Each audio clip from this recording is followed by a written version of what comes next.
The alarm on Vex's bridge screamed before anyone could explain why. His sensor officer's hands moved across the console, then stopped.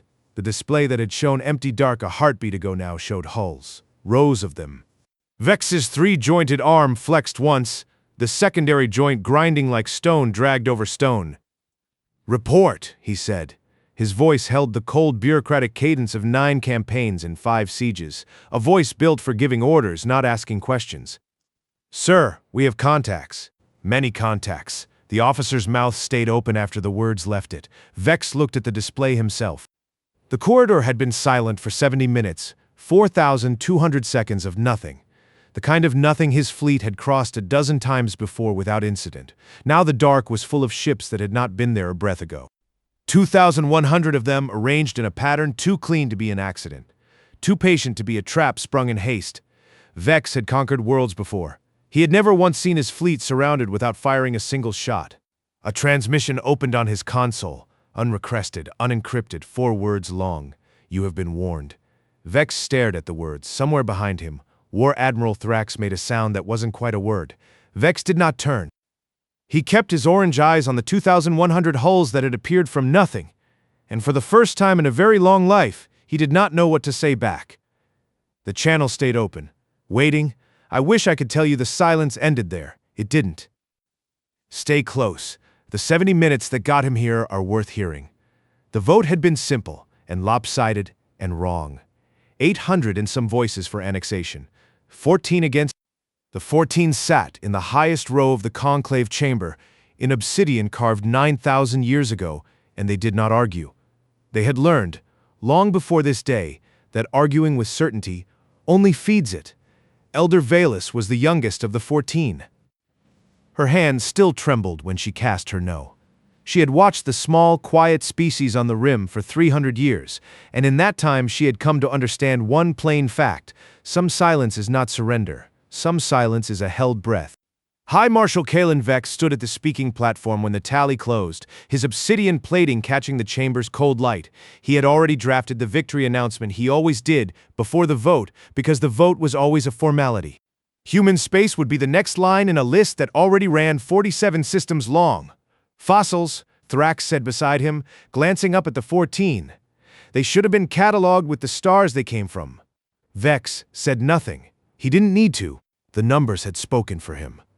900 light-years away, in a black rock hollowed out above a dead star, a different room received the same vote on a small gray display. Fleet Admiral Ren Tarkov sat with a dented metal cup of tea gone cold in his hand. He did not put the cup down when the tally appeared. He read it once. Then he set the cup on the console, slow, careful, the way a man sets down something he doesn't want to spill. He was 61 years old. He had spent 41 of those years in Earth Defense Command, watching an empire that had never once looked back at the species it had already dismissed. He pulled a small brass compass from his coat, 5 inches across, its glass face etched with 3 words, "Home 4.2 loud." His grandfather had died flying that ship's twin, in the First War, transmitting a warning no one had listened to. Tarkov had never met the man.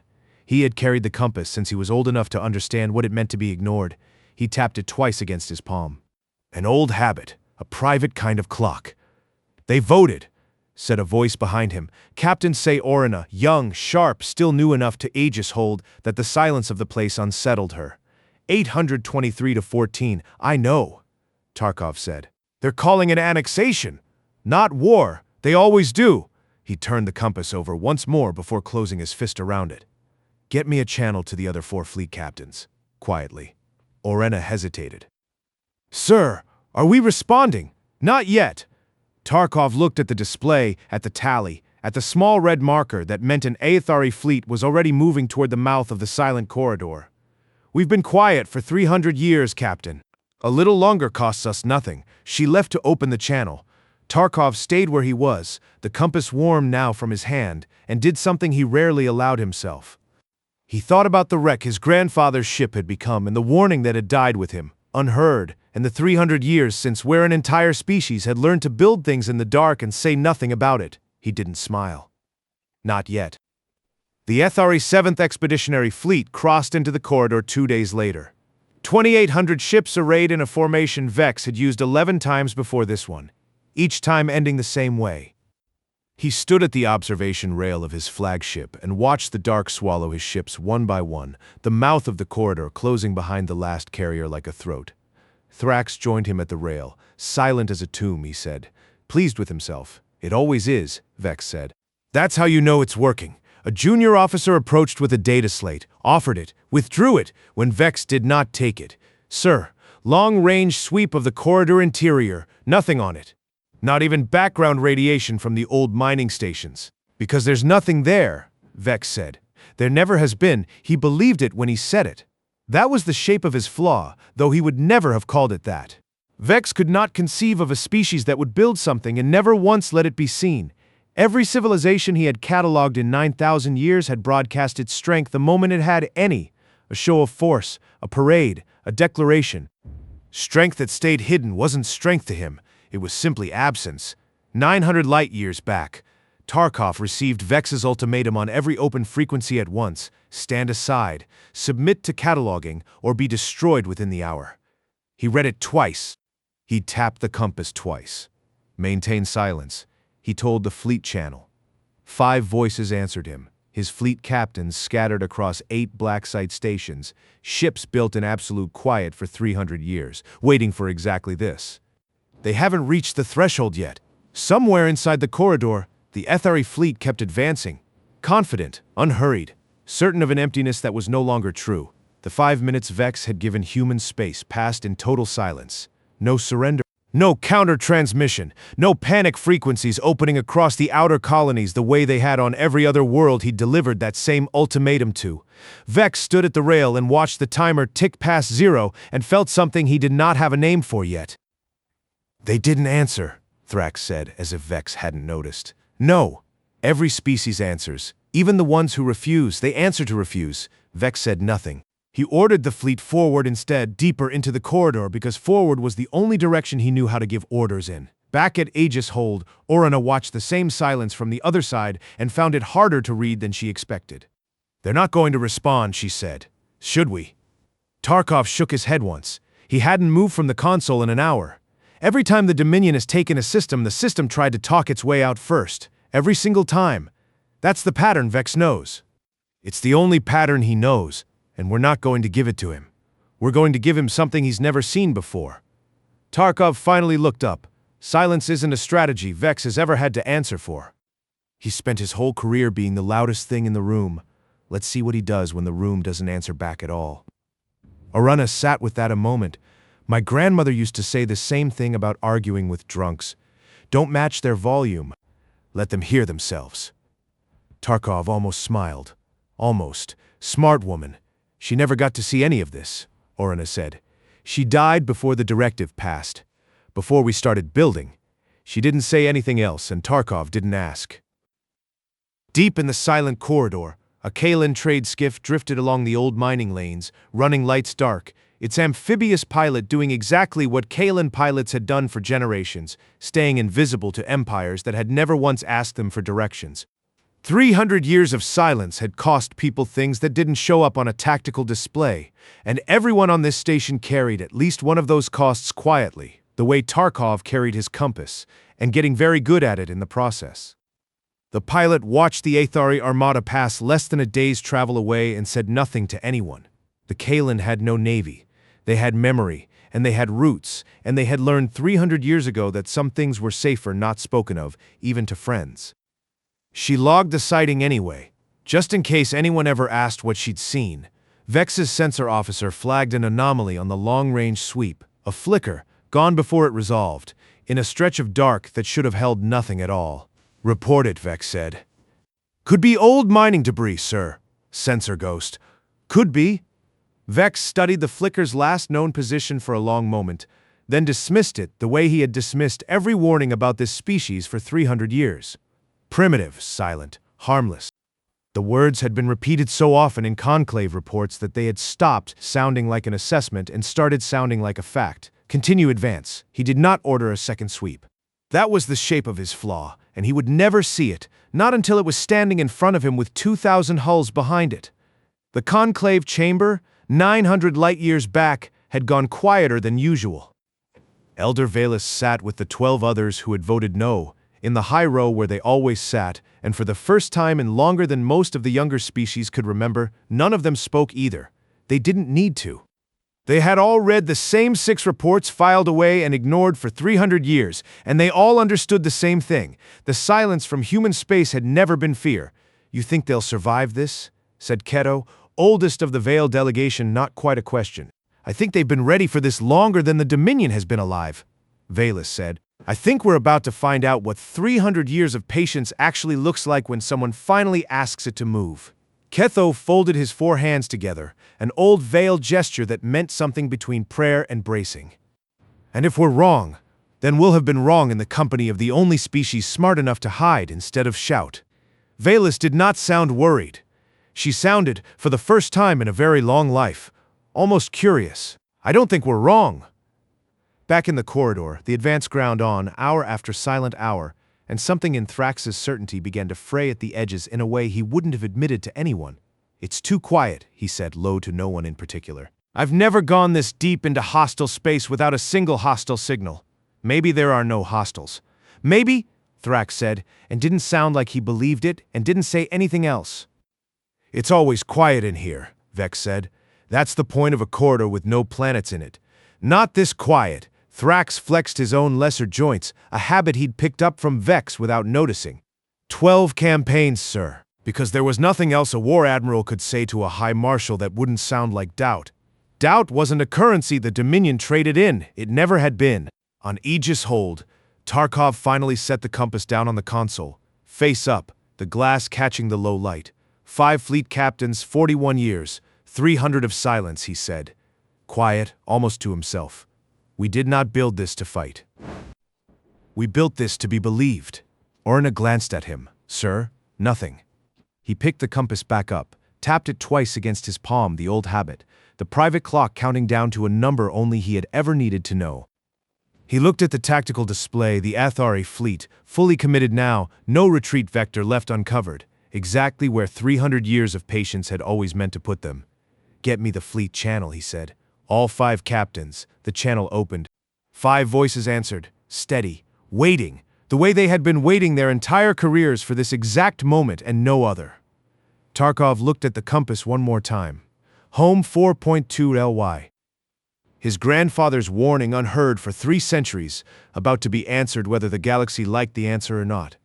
"Wake the Armada," he said. And in the dark of the silent corridor, 2,100 ships that had waited in absolute silence for 300 years began, at last, to move. The Armada did not announce itself with weapons fire.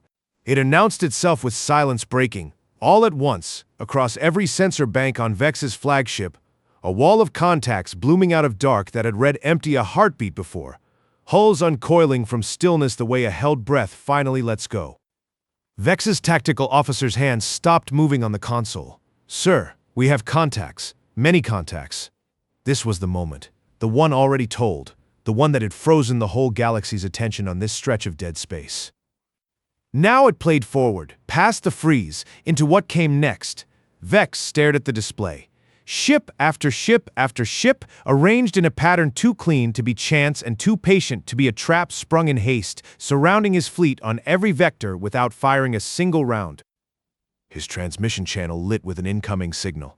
4 words, unencrypted, plain. "You have been warned." He opened the channel back. His voice did not shake, though something underneath it had already started to. "This is High Marshal Kalen Vex of the Athari Dominion. Identify yourselves." The answer came a beat later.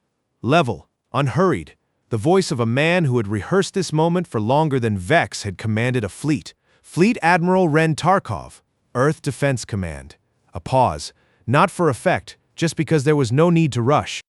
"You demanded we show our strength, High Marshal. We have shown it. Now I'll ask you one question. How long do you think we've been ready?" Vex had no answer. He had never once considered the question worth asking. Every species he had catalogued in 9 millennia had shown its strength the day it had any. A parade, a broadcast, a declaration meant to be seen.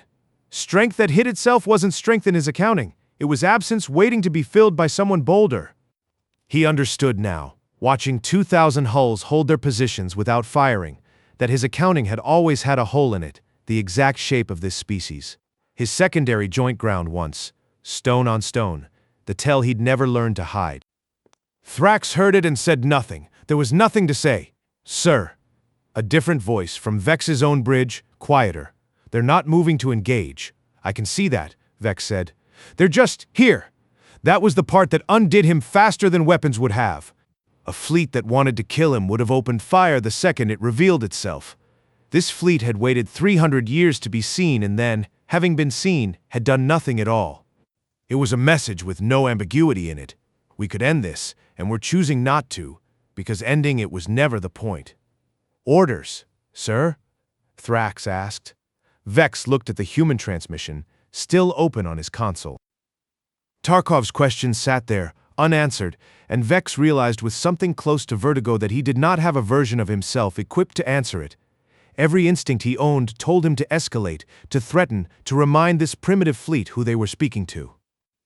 Every one of those instincts had been built by an empire that had never once been wrong before. Hold position, he said. Do not fire. Do not retreat. Hold. It was the first order in 12 campaigns that hadn't come from certainty. 900 light-years back in the high row of the conclave chamber, Elder Valus watched the same feed the rest of the galaxy would see within the hour, and for the first time in a very long life allowed herself something like relief. They didn't fire, Keratos said, surprised. They didn't need to. Valus kept her eyes on the display, on the wall of quiet human ships holding their line. That was never what this was for. Around them, the other 12 who had voted no sat in the same stillness they always kept, but something had shifted in the room's air. The 800 who had voted yes were not watching the feed the same way. Several of them had stopped watching at all. What happens now? Kito asked. Now the ones who called them harmless get to explain why they were wrong, Valus said. That part won't be quick. It never is. On Aegis Hold, Orena stood very still beside Tarkov as the channel with Vex stayed open, silent on both ends. Neither man willing to be the one who spoke next. He's not going to answer, she said. He doesn't have an answer. Tarkov didn't look away from the display. That's the whole point. We didn't build this to make him surrender. We built it to make him understand. Those aren't the same thing, and only one of them actually changes anything. Before she could respond, the ship's internal comm chimed, ordinary, mundane, entirely out of place against everything happening on the tactical board. A junior tech's voice, apologetic. Sir, sorry to interrupt. The mess deck wants to know if the stand-down meal schedule still holds given the, current situation.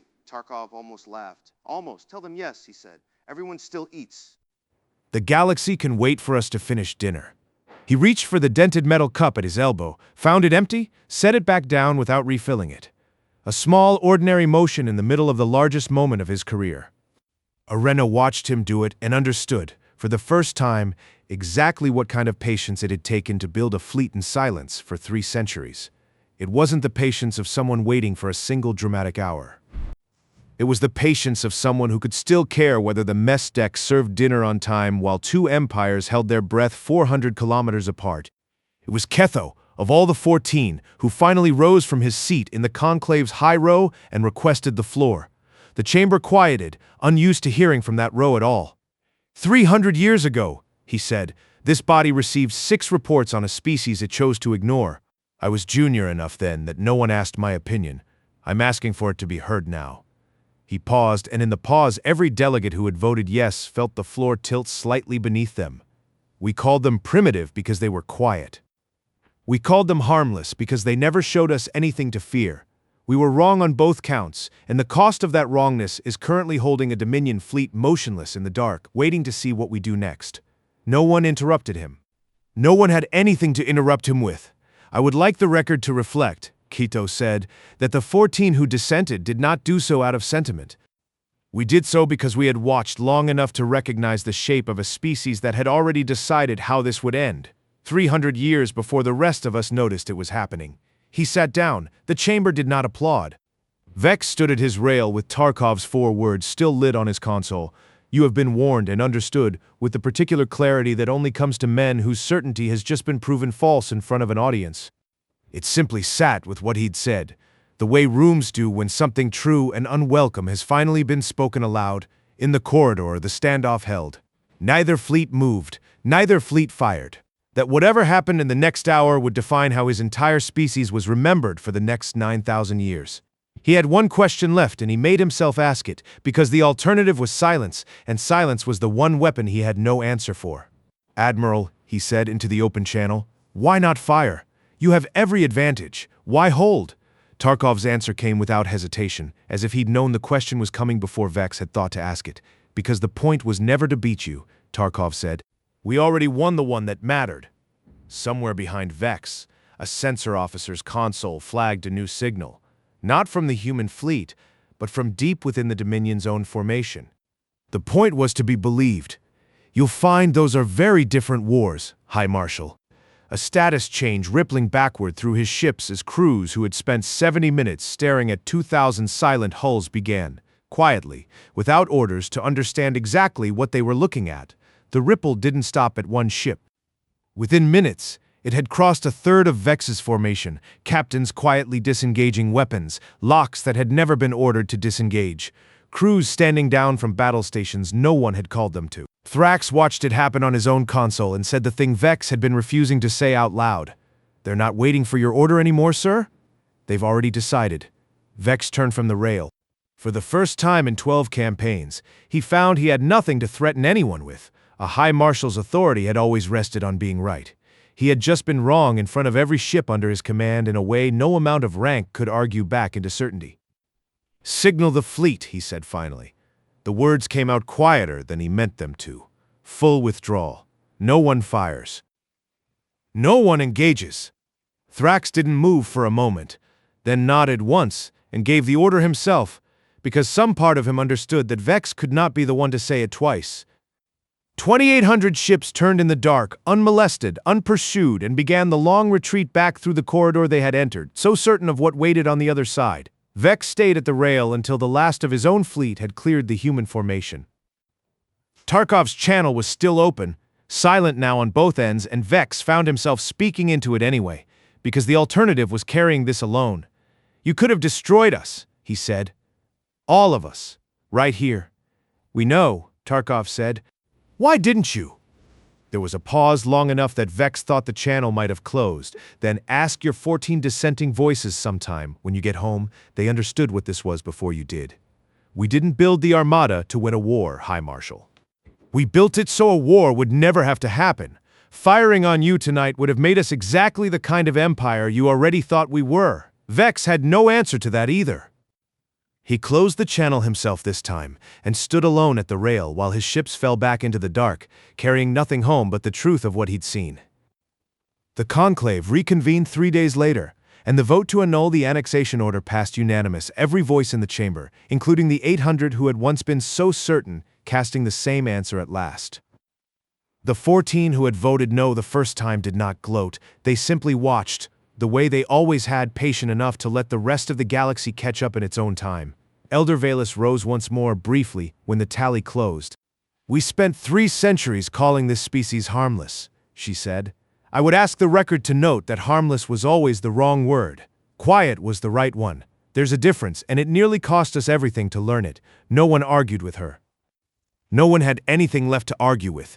900 light-years away, Tarkov sat alone in the observation gallery of Aegis Hold, the brass compass resting in his open palm, its glass warm from the friction of hours of holding it. Orena found him there and didn't say anything at first. She'd learned in the last few days when silence was the right thing to offer a man like this. "It's over," she said eventually.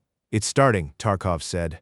"The part where they finally have to believe us is starting. Took the rest of us this long to make sure that never happened again." He closed his hand around it, then opened it, studying the etched line on the glass the way he had 10,000 times before. The rest was just getting them to look. She glanced at the compass. "Your grandfathers. He tried to warn them once. Nobody listened, except this time something in his chest had finally gone quiet in a way it hadn't in 40 years. He'd have liked that it only took us 70 minutes in the end. He waited a lot longer than that." Orena left him with it. Some moments didn't need a second voice in the room. He turned the compass once more between his fingers, the same motion he'd used to calculate range and bearing and risk for 4 decades, tapping it twice out of a habit built for war, and realized quietly that he no longer needed it to point anywhere. It had always pointed home. Home had just been waiting on the other end of it. the whole time, for someone to finally look. Somewhere far off, a Kalen trade skiff logged its sighting into a permanent record, for the first time in 3 generations, no longer needing to stay unspoken. Small things, changing quietly, the way everything about this had changed. Tarkov closed the compass. He touched the etched line one last time, home 4.2 lay, and allowed himself, for the first time in all those years, to smile. The Dominion had been conquering for 9,000 years. It took 4,200 seconds of silence to teach them what humanity had been the whole time it stayed quiet. He set the compass down on the console, face up glass, catching the low gray light of the gallery, and did not pick it up again.